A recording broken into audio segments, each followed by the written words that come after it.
One of the NFL's best rivalries resumes on Sunday when the Baltimore Ravens go on the road to face the Pittsburgh Steelers. Pittsburgh is currently installed as a 1-point favorite on BETDAQ, 41 the total in this game. That's a low total. We always picture these Baltimore-Pittsburgh games being low scoring, 9-6 type games. Might surprise you to know that 4 out of the last 5 Baltimore-Pittsburgh games have actually gone over the total.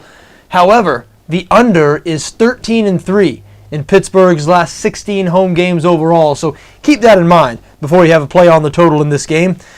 Baltimore sitting at 3-3, Pittsburgh at 1-4. People had left the Steelers for dead after they lost their first 4 games of the season. They picked up a road win last week in New York, and don't look now, the Steelers only 2 games back of the Cincinnati Bengals in the loss column in the AFC North. The Bengals with a tough road game this week in Detroit. If the Steelers can win this game on Sunday, they are right back in the thick of things in the race for the AFC North. And I think they've got an excellent chance to beat the Ravens here. The Steelers are excellent on defense as usual, top 10 in the league in scoring defense, total defense, and pass defense.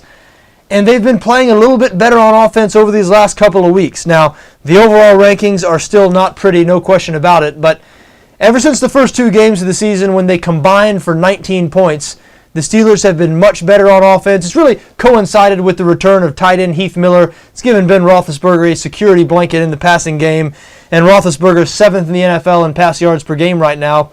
He'll be going up against the Baltimore secondary that has had some trouble this year. Baltimore 18th in the league against the pass.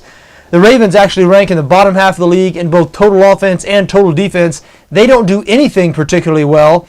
I guess the strength of their team is the passing game, Joe Flacco and that passing offense. But the strength of the Pittsburgh team is their secondary, that pass defense, one of the best in the NFL, 4th in the league against the pass this season, allowing less than 200 yards per game. So I think this is a pretty good matchup for Pittsburgh. Pittsburgh at home, playing very well on the defensive side of the ball, facing a Ravens offense that has had trouble moving the ball consistently throughout the season. I think the Steelers pick up a win on Sunday, move within a game possibly, depending on what happens in that Cincinnati-Detroit game, but they could possibly move within a game of first in the loss column in the AFC North. I think they're going to do it. I like Pittsburgh -1 at home on Sunday.